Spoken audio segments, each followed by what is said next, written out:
Good afternoon, my name is Stefan Smith and this is your January market update.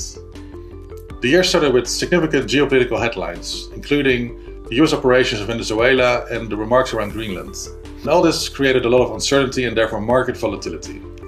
As long-term investors, we tend to look through short-term volatility. So for example, when you look at the underlying economy in the US and in Europe, you see that economic growth is still resilient and inflation continues to soften.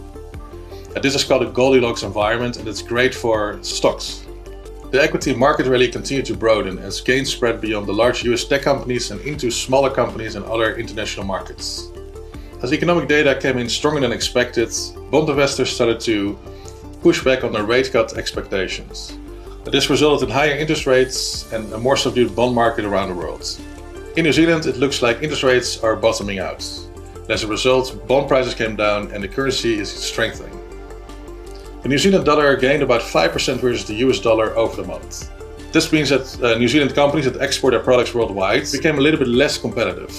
And this is one of the reasons why the New Zealand stock index fell by about 1%. The volatility we saw in January serves as a reminder of why we are diversified. By not over-relying on one asset class, sector or country, your portfolio remains resilient even during periods of geopolitical uncertainty. If you have any further questions, please reach out to your advisor and have a great day.